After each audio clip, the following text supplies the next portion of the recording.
This episode is brought to you by Squarespace.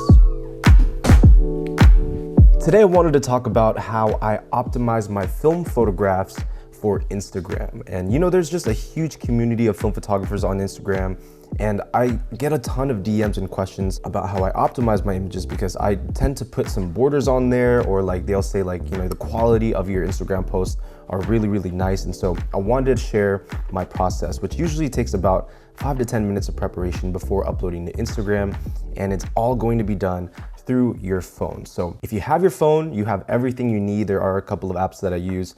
I'm gonna be walking you through the entire process today and share kind of how I optimize my images for Instagram.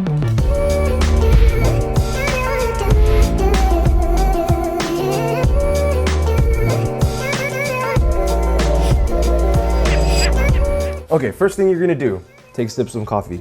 Okay, so step one, the first step in making good posts for Instagram is understanding the game and how it kind of works. So Instagram actually really prefers when you use their aspect ratio. They have very specific aspect ratios that they typically like to display because it looks best on the app. And these aspect ratios are very much suited to fit the layout of Instagram. So the aspect ratio that is preferred on Instagram is 4:5, which means your 35mm image that is typically a 3:2 is going to get cropped in very slightly. Here's the weird thing. When it comes to horizontal images, they still allow you to upload a full 3:2 ratio image, or should I say 2:3 ratio. And this is good because, all of your horizontal images you can upload to Instagram without having to crop in a little bit. But for vertical images, you want to crop into a 4:5. Here is the issue though, ladies and gentlemen. You can do this very simply through an app called InShot, and that's personally the one that I use. And this app is really, really good for wanting to upload an image, let's say, without having to crop. So let's say you have a vertical image that is a 3:2 ratio. What you can do is open up InShot, hit photo, import your image, and then you're gonna hit canvas on the very bottom left corner. Now canvas is gonna show you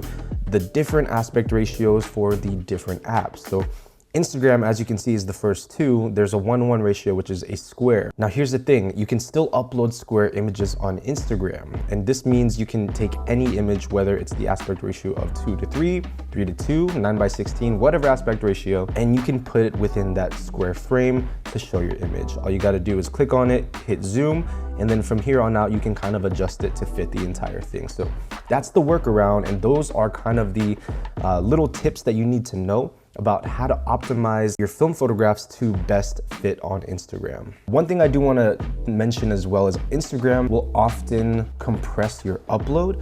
So one thing you really need to do before you go to the tab where it lets you caption your image, go to the edit section. Under the edit section, I will add 2 to 3 points of sharpening. And this is just to kind of crispen up your photograph because Instagram does compress your image once you upload it. You want to make sure that you have a nice, sharp, and crisp image. So right before you upload, I highly recommend you add 2 to 3 points of sharpening so that you can get the most crisp looking quality image from your film photography. So just a quick little tip right there. Now, before we move on to the nitty gritty, talking about how I personally post-process my film photographs for Instagram, how I add borders, how I make them look like contact sheets, all of that good stuff, I want to talk about another very interesting tool that you can use to help boost not only your Instagram, but also your photography as a whole. And this brings us over into our sponsor for this episode, the good folks over at Squarespace. Squarespace is your all-in-one platform to build a beautiful online presence and run your business. Now, having Instagram as your main social media hub for photography is great already, but if you want to take the next step and get to that next level, one of the easiest things you can do nowadays is to create your own website. Now, luckily, Squarespace has a ton of award-winning templates that you can use to get started within minutes. They even have a dedicated page for a portfolio or a gallery, an e-commerce shop, and one of my newest favorite features, the appointment scheduling tab, which allows your clients to see when you are available, what time slots you have, and they can book directly through your website, saving all of the confusion of back and forth emailing. So if you want to get started with Squarespace today, head over to squarespace.com/KingJapes and enter promo code KingJapes at checkout, and you guys can receive 10% off of your first purchase of a domain or a website. Huge thank you to Squarespace for sponsoring this episode. All right, so let's talk about getting the best quality from post-processing to upload. So there's only a small select handful of apps that I trust to get me the best possible quality. And of course, the first one is Lightroom. Now, when you are in Lightroom, one thing I really recommend is one, sharpening your image right at the very end. Add maybe 10 points of sharpening. If it starts to look a little jagged or a little too sharp, definitely cut back, and always try to export in high quality JPEG. I find that if you try to export RAW, it's just too big of a file most of the time, and then depending on the type of phone you have, your phone may not be able to handle that file. So JPEGs is usually just much easier to work with, and since you're doing all of your processing in Lightroom anyways, that should be, you know, the final step. One thing I avoid is I try not to put an image through a ton of different apps. Like for example, I would never run it through Lightroom, then through Snapseed, then through InShot, just because the more you kind of pass the image along through all of these editing softwares, it's going to bring the quality down. So try to be as minimalistic with the amount of times your image is touched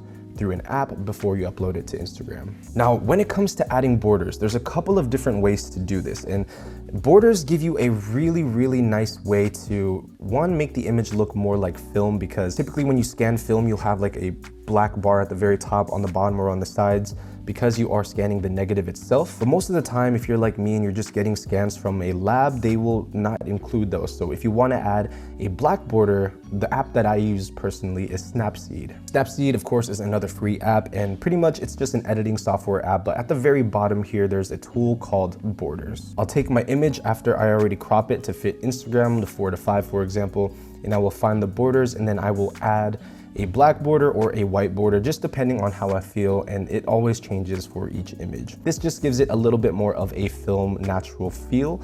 And if you are like me and you just like that look, it's definitely worth a shot. It's not gonna, you know, knock it back or anything like that. So give it a shot, man, through Snapseed. Pretty simple process. Now, the way I select if I want a white border or a black border on the image itself is, one, I'm just gonna look at it and see which one looks better.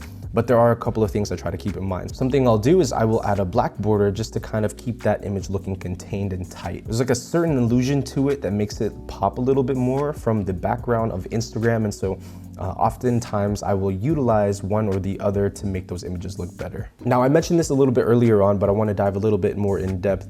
Let's say you want to upload a full 2:3 aspect ratio image on Instagram. If you wanted to use the square format through an app called InShot, that is a great way to do it. You can go through there, take any of your images and just kind of crop them in and make it look like a print. But if you wanted to take it a step further and maybe have both a white border and kind of like the black border from Snapseed, what you could do is you could take a 4:5 image, let's say for example, on InShot, and then just crop it in very slightly. Now this is going to give you that first black border on the image, and then it's going to give you that white second border. And that's gonna make your image look, again, like it's a print. It's gonna make it look like it's on paper. And then with that black border contrasting against the white, it's gonna give it a really nice touch and pop. So I'll often use this for images that I made with like a Pentax 6.7 because of the 6:7 aspect ratio. Most of the time it's a white border for color photos, and then it's a black border for any type of black and white. And you know what? You can just play around with it. Honestly, Instagram is always changing. This video may be outdated in the next year. So just play around with it and go by feel. And my last tip, folks, is really just going to be talking about creating a gallery out of your Instagram. So if you notice, back in the day, I would always post all of my images with just white borders so that every single image that you see almost looked like a wall or a canvas, and then you had prints kind of hanging on them. Now, how I did that was I used an app called InShot. It's the one we talked about a little bit earlier on. And I used the square aspect ratio, and I took my image and I made it smaller. And of course, this was going to be proportionate to the frame, so it looks really nice and presentable. And I would upload every single Instagram post this way so that it seems very cohesive. It seems like a gallery. It's not kind of just bleh, like out there. This is a really cool way to lay out your Instagram photos. And the app InShot as well, they're not paying me to say any of this. None of these companies are actually, but they even have something called like the collage feature, which pretty much allows you to create an Instagram carousel. And in between each of the swipes, you can, you know, basically start an image and then have it finish on the next slide. So really cool tools to use. For those of you guys out there who want to get a little bit more creative and a little bit more fun with your Instagram posts, it's definitely a resource you can utilize to your advantage. So, you know, at the end of the day, Instagram is a creative place. It's where people share their work. It's where people connect. It's always going to be changing. And so try to push the limits. Try to see what works, what doesn't. These are just the things that worked for me over the last couple of years, and they are still the way I upload to Instagram now. I highly recommend you guys give them a shot. shot. You know, it may do really good for you. So that's gonna wrap it up, man. I'll see you guys in the next episode. If you enjoy these types of videos, definitely drop a like and subscribe below. But I will see you in the next one. As always, Minolta Gang.